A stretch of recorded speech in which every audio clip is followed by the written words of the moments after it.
White dice que si Satanás no puede mantener a las almas atadas al hielo de la indiferencia, una iglesia que trabaja, una iglesia que diezma, una iglesia que ofrenda, una iglesia que da estudios bíblicos, entonces tratará de hacerlos caer en el fuego del fanatismo. ¿Y saben cuál es el método que utiliza el diablo? Dice así: el enemigo aprovecha la oportunidad para trabajar también sobre las diversas mentes y conducirlas a mezclar sus propias características peculiares de carácter con la obra de Dios. Ahora miren, cuando nosotros antes, los que no hemos sido adventistas de cuna, no tuvimos las ventajas de algunos niños que crecieron en un hogar cristiano y nosotros tuvimos experiencias, muchos de nosotros, traumáticas. El solo hecho de que un niño haya nacido en un hogar donde que fue maltratado y vio maltratar a su familia, si no hizo un trabajo en su mente y si no permitió que el Espíritu de Dios lo santifique por completo, es decir, no se esforzó para que el Señor haga la obra maravillosa de la conversión, estas peculiaridades de carácter añadidas, agregadas, heredadas, son las que el diablo va a utilizar. Por ejemplo, el tema del mesmerismo, ¿han escuchado ustedes eso? Esto de que a mí me parece que me están siguiendo, a mí me parece que no es así como este tema de una desconfianza un poco mayor a lo normal, que puede acompañar a ciertas, parece que me voy a enfermar, siento que me va a venir una tragedia. ¿No se han escuchado gente así? O gente que tuvo algún tipo de experiencia con satanismo, brujería o drogas, que de alguna manera hace que tenga una situación así muy, ¿cómo le explico? De persecución, de miedo, ¿no? O simple, como les he contado varias veces a mi persona, un padre que lo pegaba al niño y que creyó que Dios es malo y entonces cuando no se permite esa obra, que ahora vamos a ver qué es lo que Dios nos pide, el diablo va a utilizarnos. Por eso es que, hermanos, es importantísimo que nosotros tengamos una vida de consagración total a Dios. Entonces, alguna gente cree que tener una vida de consagración es irse ya al campo. Es huir de las grandes ciudades y se puede estar más lejos, mejor. Pero escúcheme, ya sea en el campo o ya sea en la ciudad, esta convicción de la cual se habla en Apocalipsis, que es el sello en la frente, está para todos aquellos que ya sea en el campo o en la ciudad, ya sea en una situación crítica de pecado o en un lugar como la iglesia, han logrado que el Espíritu de Dios los convenza de toda verdad. Es verdad que algún día vamos a tener que ir, hermanos. El Espíritu de Dios a nosotros, dice el Espíritu de Profecía, nos va a señalar cuándo hay que ir. Pero hermanos, desde que yo soy pastor, allá por el 2009, ya escuché hermanos que se estaban yendo al campo en el 2009. Es más, hermanos, escuchen. Y no el campo como tenemos, el lindo campo que tenemos allá en la Alangasí, en la Merced, que el otro día yo le decía a Israel, esto me gustaría vivir acá, ¿no? Es maravilloso ustedes el lugar donde viven, ¿no? Aquí en la Armenia, que es más tranquilo, ya me siento yo acorralado por el smog y las cosas, ¿no? Peor cuando vivía en el norte. Pero me refiero a gente como un hermano de una de mis iglesias allá en Guayaquil, que dijo, me voy. Renunció a su trabajo, renunció a todo y se fue. Y un día lo tuvimos que ir a rescatar en un cerro allá en Guayaquil. Lo encontramos entre los arbustos. Estaba enfermo, ¿no? Estaba por los mosquitos con dengue, con la barba crecida, ¿no? Y él no quería, hermano, vamos a que le revisen. No, porque me contamino. Y inclusive ahí el mesmerismo de la vacuna, me van a inyectar a mi virus y cosas así, que estaba haciendo que en vez de que el hombre esté más consagrado, esté enfermo y esté haciendo que la gente crea cosas que no son o que son a medias. Mire lo que dice el siguiente pasaje del Espíritu de Profecía. Y voy a ir también a la Biblia, así que ahí atentos. Vamos a estos textos primero. Hechos capítulo 15. Ay, rapidito abra Hechos capítulo 15. Y para que nosotros podamos entender esto, no es un asunto solo de ahora, ¿no? Esto pasó siempre. Hechos capítulo 15, versículo 1 en adelante. Hechos 15, 1. Entonces algunos que venían de Judea enseñaban a los hermanos. ¿Qué les enseñaban? Dice, si no os circuncidáis conforme al rito de Moisés, no podéis ser salvos. Pablo y Bernabé tuvieron una discusión y contienda no pequeña con ellos. Por eso se dispuso que Pablo y Bernabé y algunos de otros de ellos subieran a Jerusalén a los apóstoles y a los ancianos para tratar esta cuestión. Versículo 3. Ellos pues, habiendo sido encaminados por la iglesia, pasaron por Fenicia y Samaria contando la conversión de los gentiles y causaban gran gozo a los hermanos, gran gozo.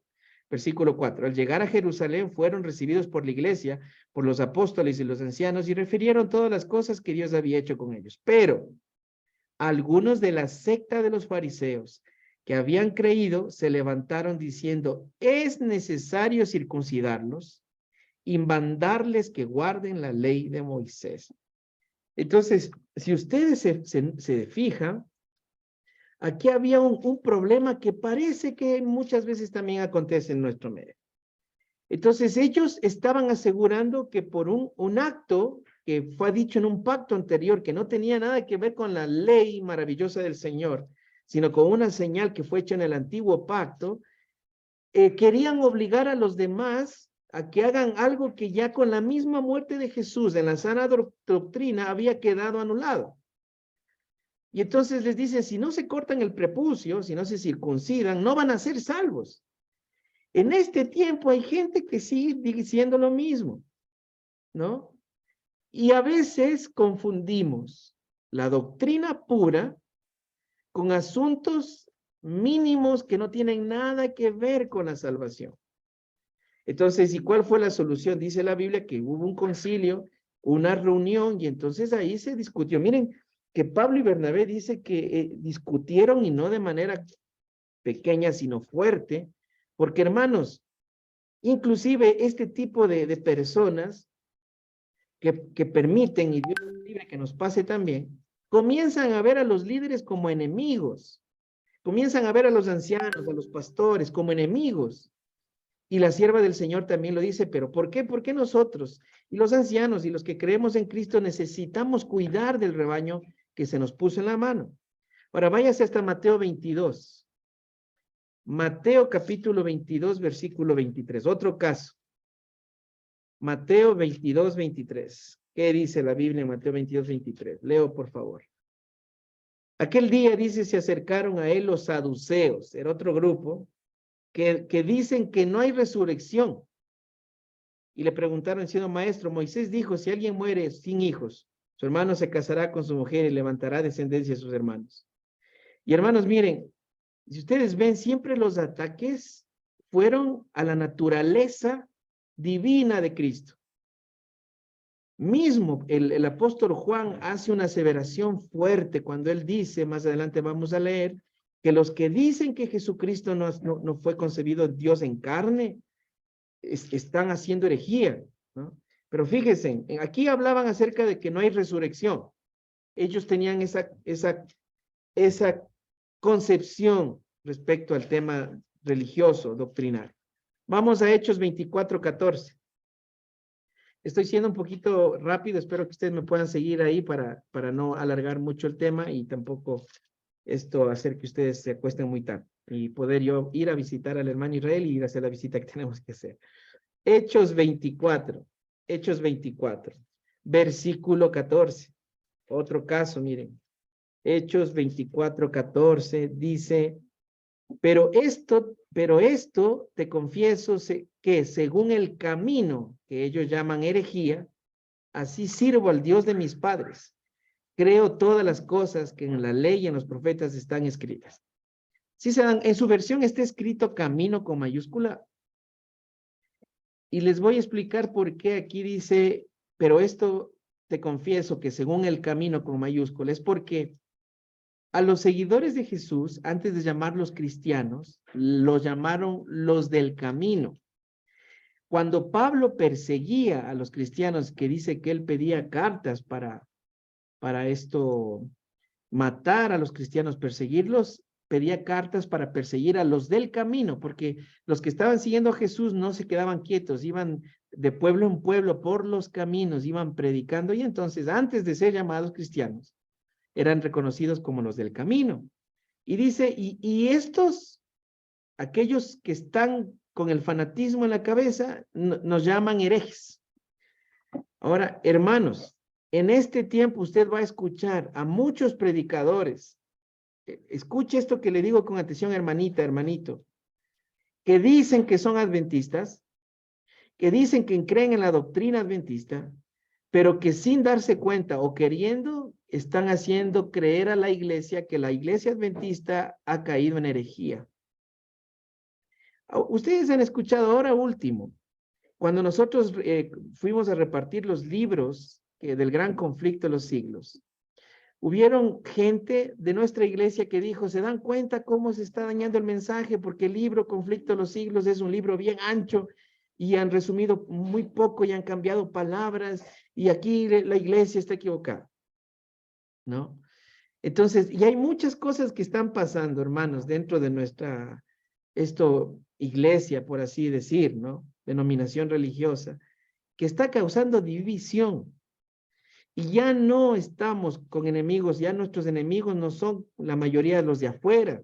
Antes, en el buen sentido de la palabra, nos defendíamos de los testigos de Jehová o nos atacaban los católicos, pero parece que cada vez que se va acercando el fin, este tema se va levantando con más fuerza entre nosotros. ¿Ha escuchado algún hermano o hermana que de alguna manera está hablando alguna cosa que a usted le parece un poco extraña después de tantos años de haber estudiado la Biblia? Entonces, hermanos, en el nombre de Jesús yo les digo, tengan mucho cuidado con lo que ustedes escuchan. Y si ustedes escuchan, analicen a la luz de la palabra. Hermanos, tengan cuidado con los videos que ustedes ven en el YouTube. Hermano mío, no todo el que parece es. Y hermano, la única manera para nosotros poder salir libres en el tiempo del fin, hermanos, es que usted y yo logremos entender la verdad, pero tal cual como está en la palabra.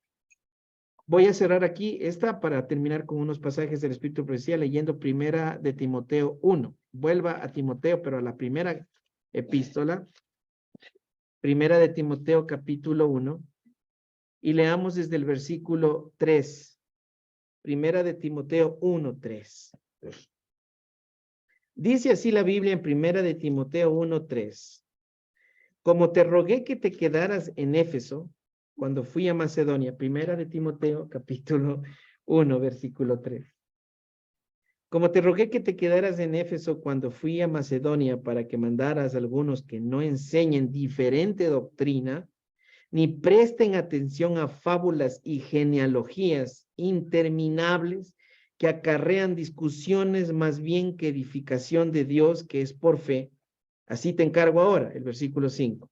El propósito de este mandamiento es el amor, nacido de corazón limpio, de buena conciencia y fe no fingida. Algunos, desviándose de esto, se perdieron en vana palabrería.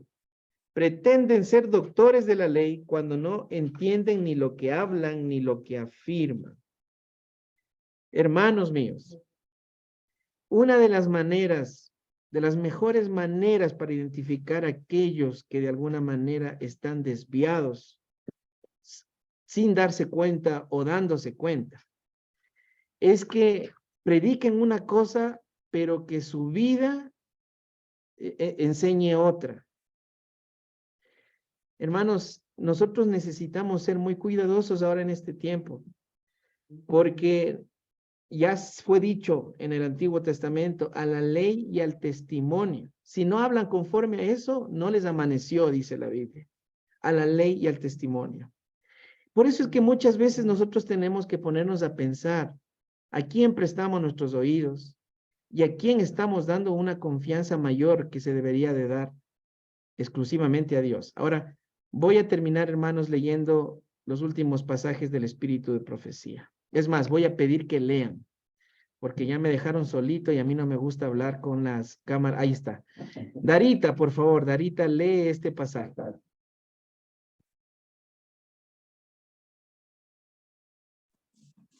Sí, Paz, dice, hay algunos que no escucharán. Por tanto, ya. Hay algunos que no escucharán. Por tanto tiempo escogieron seguir sus propios caminos y su propia sabiduría. Por tanto tiempo acariciaron tendencias heredadas y cultivadas, que están ciegos y no pueden ver muy bien. Pervierten los principios, establecen normas falsas, preparan pruebas que no llevan la firma del cielo. Algunos de ellos mismos se jactan en el Señor, que son un pueblo que hace justicia y no descuida los mandamientos de Dios. Los mandatos de Dios. Gracias, Darita. Entonces, miren, esto es valiosísimo, ¿no? Lo que nos dejó escrito nuestra hermana Elena de White. Dice, hay gente que ya no va a escuchar. Hay gente, inclusive, ¿no? Si estuvieran entre nosotros, gracias a Dios hasta ahora, al menos yo no he visto que entre nosotros haya gente así, pero es importante que yo pueda hablarles de esto por si acaso, ¿no? Pero si es que hubiera gente así entre nosotros, en este instante estarían diciendo o estarían recibiendo el mensaje de manera contraria. Es decir, esto que estamos diciendo es para ellos, ¿no? O sea, ya no quieren escuchar. Entonces, pero dice, porque ellos decidieron seguir sus propios caminos, acariciaron tendencias defectuosas de carácter, heredadas y cultivadas, ¿no? Y pervirtieron los principios. Ahora, mire lo que dice aquí. Algunos no se quedan satisfechos con una reunión a menos que sientan cierto poder y momentos felices. Esto es clave. Nosotros, los adventistas del séptimo día, no creemos en eso de que yo siento. Yo siento que usted no me quiere, pastor. Yo siento que Dios no me ha perdonado. No, nosotros no nos movemos así. Somos gente de pensamiento, de lógica, de estudio, de creencia, ¿no? Entonces dice, algunos no se conforman con reuniones así. Y trabajan para esto y despiertan sentimientos de excitación. Pero la influencia de tales reuniones no es benéfica.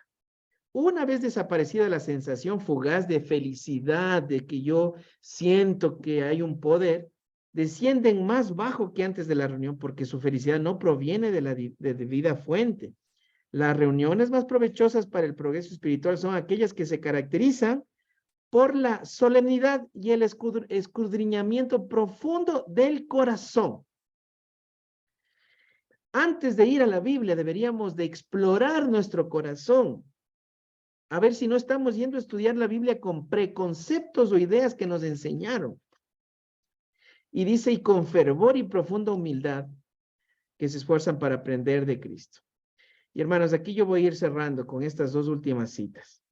Dice, mediante el fanatismo que hemos tenido últimamente entre nosotros en California, escribe Elena de White, con ritos peculiares y la pretensión de echar fuera demonios, Satanás está procurando engañar, si fuera posible, aún a los escogidos. Estas personas con la pretensión de tener un mensaje especial para nuestro pueblo, acusan a uno y a otro de estar poseído por un espíritu mal. Luego de orar con ellos, declaran que el demonio fue expulsado.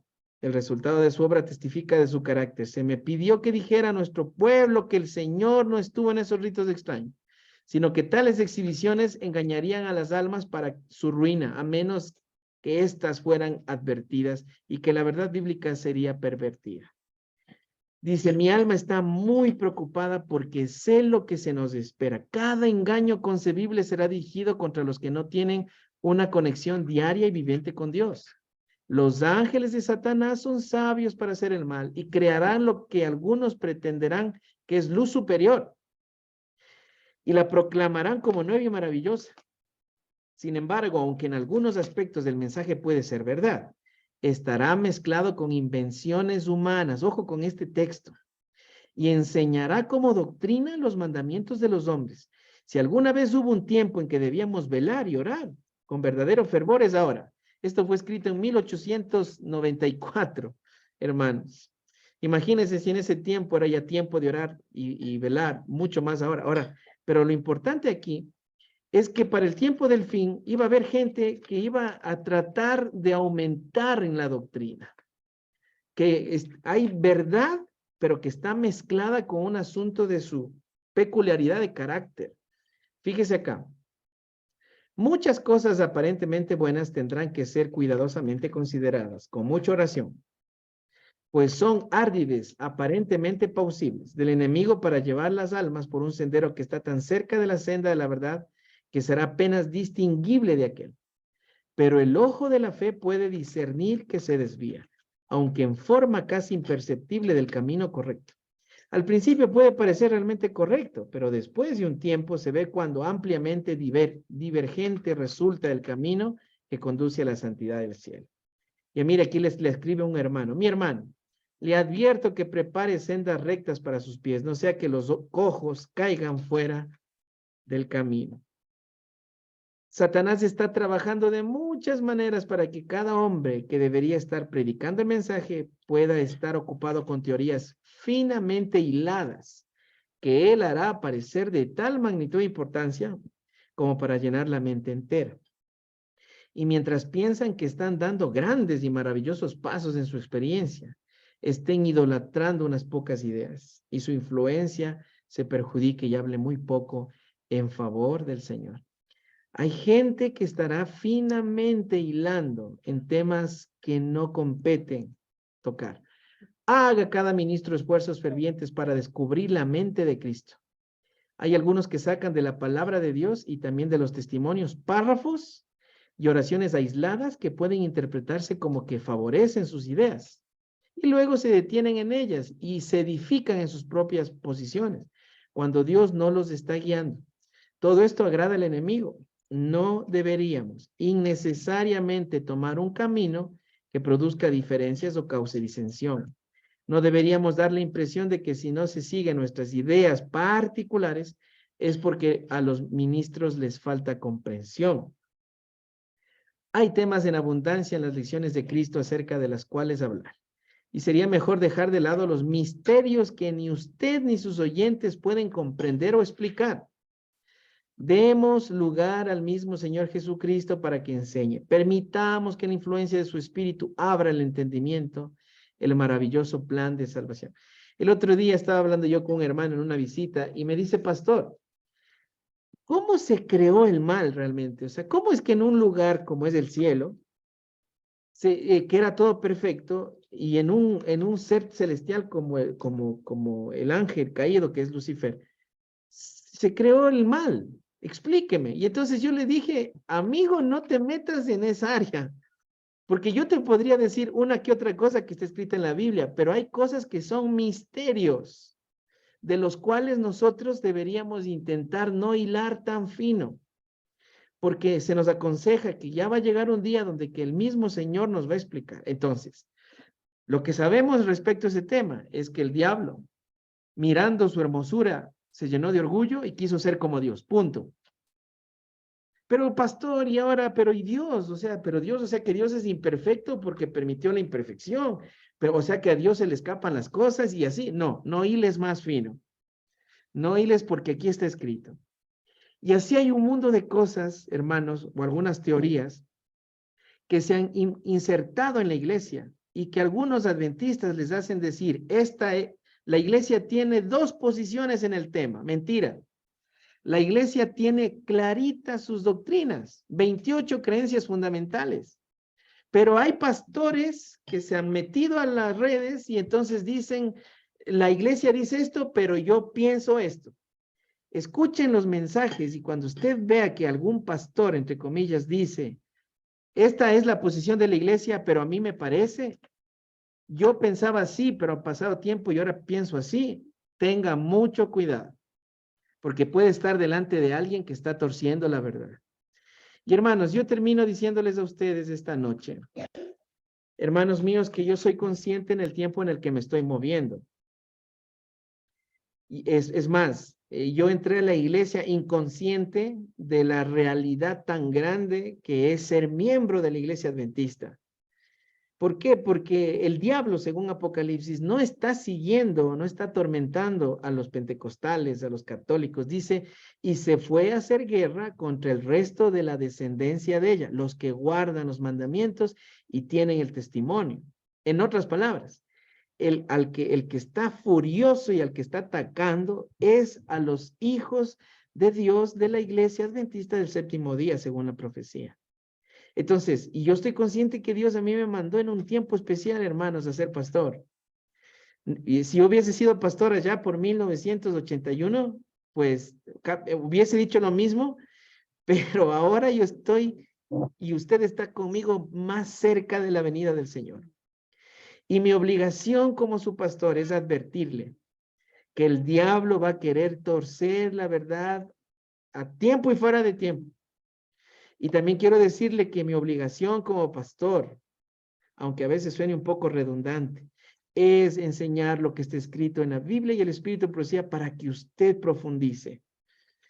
En la oración yo dije una gran verdad cada vez que voy a predicar. Yo soy un ser humano, como usted, débil, defectuoso. Pero si hay algo que a mí me da esperanza es saber que tengo una verdad que con la ayuda del Señor yo puedo tener claridad respecto a la creencia. Y hermano y hermana, es responsabilidad nuestra en este tiempo profundizar en esto para que nosotros podamos no ser presa de las trampas que el diablo está haciendo en este último tiempo final. Así que hermanos, yo quiero preguntarles a ustedes, quiero hacerles una invitación. Si usted estaba acostumbrado a los videos, a los audios, a los mensajes que nos mandan, que es bueno, yo le pongo un desafío. ¿Qué tal si le pedimos al Señor, Señor, ayúdanos a hacer luz, pero danos luz así como le diste luz a Pablo, así como le diste luz a Juan, a Pedro, así como le diste luz a Elena de White, a Jaime White? Dame luz, Señor. Muéstrame la verdad tal cual es. Entonces, y va a ver que Dios va a hacer la parte que le corresponde. Así que yo le quiero preguntar en esta hora, ¿le gustaría a usted decirle, Señor, derrama sobre mi sabiduría y dame la luz de tu espíritu para poder discernir tu palabra, como dice tu palabra? ¿Les gustaría decir eso esta noche? Hermanos, yo soy el primero que dice eso porque yo no quiero caer en la confusión del enemigo. Y yo sé que el diablo me va a querer confundir a mí primerito, está escrito en la Biblia, después Israel, que es el anciano, y así. Por eso es que tenemos que estar alertas y ser asiduos estudiosos de la palabra de Dios y del Espíritu por sí. Así que vamos a orar. Ahí donde están, hermanitos, vamos a cerrar los ojitos y vamos a pedirle, a darle gracias a Dios por este momento. Querido Padre que estás en los cielos, gracias por todo lo que nos has dejado escrito en tu palabra. Mi Dios, prueba nuestros corazones, desde mi corazón a todos los corazones de mis hermanos y los miembros de mi familia. Y si estuviéramos equivocados, Dios mío, si nos estuviéramos yendo por un camino que no es el correcto, ayúdanos a volver, muéstranos nuestro pecado, enséñanos la verdad. Tu Espíritu tiene poder y por eso te rogamos que nos bautices y nos ilumines, para que, Padre, cuando tú estés viniendo podamos recibirte con alegría, diciendo, aquí está este pueblo que te espera. Gracias, Señor, por tu palabra y bendice a mis hermanos, bendice aquí a mi familia, en el nombre de Jesús. Amén. Amén. Entonces ahora le vamos así rapidito, Rebequita quiere mostrarle su resumen el resumen del mensaje. Venga acá para que les motive a los chicos los hermanos. A ver, ahí muestren la cámara. A ver, ¿cómo está su resumen? Y bueno, ese es el resumen de todo el mensaje de su papá. Hermanos, que Dios los bendiga mucho. Estoy orando por ustedes. Y pues pronto nos estamos viendo en vivo y en directo. Que Dios los bendiga.